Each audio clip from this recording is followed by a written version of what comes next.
Los latinos quieren estar bien informados, pero también entender mejor los hechos y escuchar diferentes versiones de lo que sucede. Al caer la noche, el espacio para las entrevistas, los personajes y el análisis. El punto clave de la noticia, sus protagonistas y las revelaciones de nuestras investigaciones en el programa La Noche. La Noche, martes a viernes a las 19 horas en la costa este de los Estados Unidos. Somos opinión.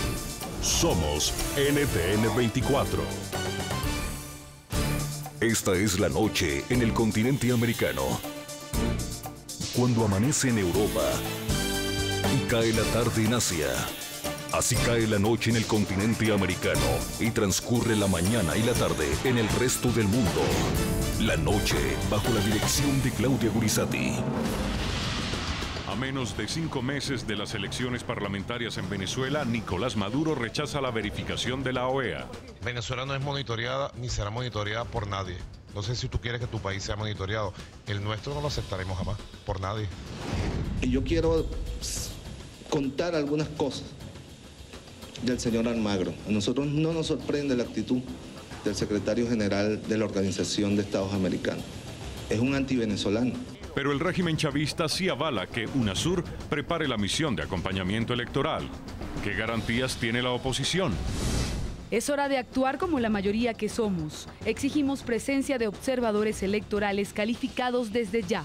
@AlmagroOEA 2015.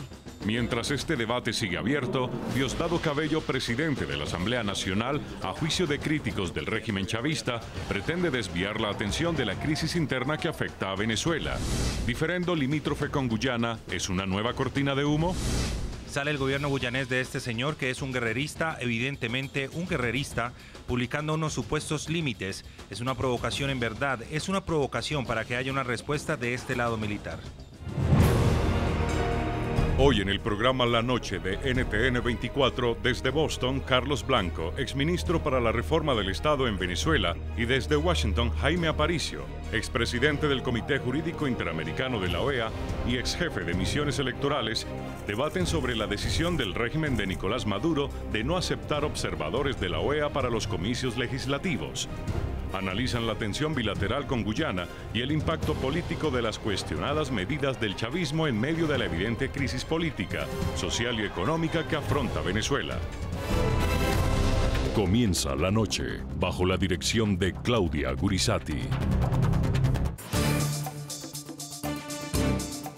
La Noche, bajo la dirección de Claudia Gurizati, enciende las luces para que usted vea el punto clave de la noticia. Soy Jason Calderón. Bienvenidos.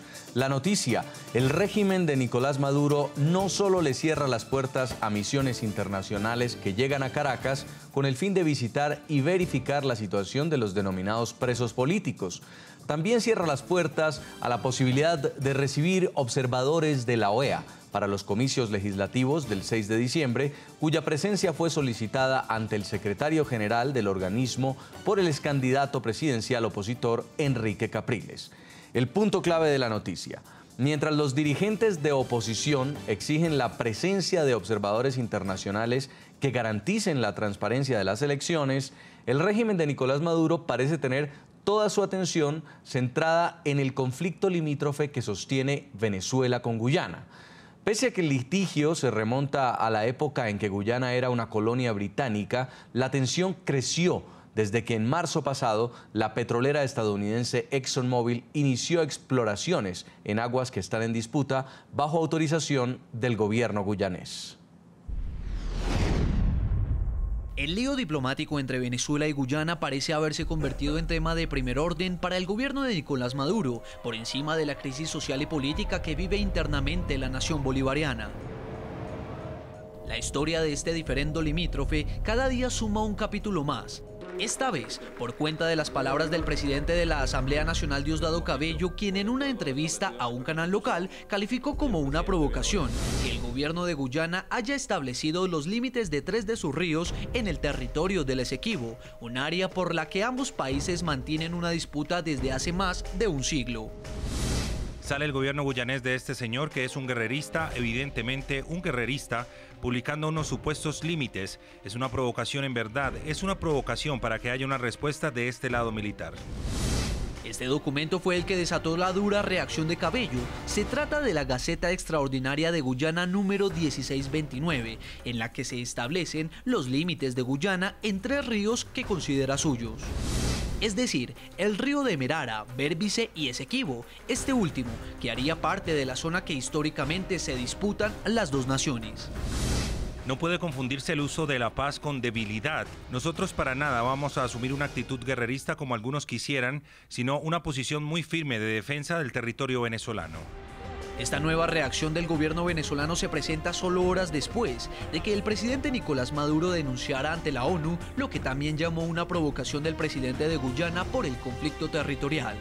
Se ha dedicado a vituperiar a nuestro país, a Venezuela, a nuestra historia, y ha tomado decisiones graves que desconocen el Acuerdo de Ginebra, desconocen el mecanismo de los buenos oficios y ha llenado de tensión las relaciones entre Guyana y Venezuela. En su visita a Nueva York, donde Maduro se reunió con el secretario general de la ONU, Ban Ki-moon, para intentar recabar respaldo en sus pretensiones limítrofes frente a Guyana, el presidente venezolano asumió 2 compromisos. Primero, activar una comisión inmediatamente de la Secretaría General que vaya a Venezuela y vaya a la República Cooperativa de Guyana a promover la activación del buen oficiante a través del Acuerdo de Ginebra.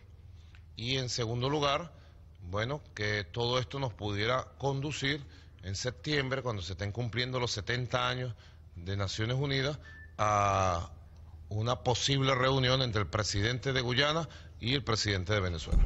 Para expertos, la postura de Maduro es parte de una estrategia política para ocultar la crisis interna que vive Venezuela. Venezuela y Guyana, antigua colonia británica, reclaman como propio el Esequibo, un territorio de 160.000 kilómetros cuadrados rico en recursos naturales. Históricamente, para Caracas, la frontera entre las dos naciones es la línea medio del río Esequibo. En 1966 fue firmado el Acuerdo de Ginebra, que instalaba a las partes a llegar a un acuerdo final satisfactorio a través del secretario general de la ONU. Pero después de décadas de desacuerdo, la tensión escaló luego de que en mayo pasado la petrolera estadounidense ExxonMobil descubriera un yacimiento en aguas supuestamente en disputa. Maduro respondió con un decreto que modifica las fronteras entre ambas naciones, según advirtió Guyana, que dio vía libre a ExxonMobil para continuar sus exploraciones.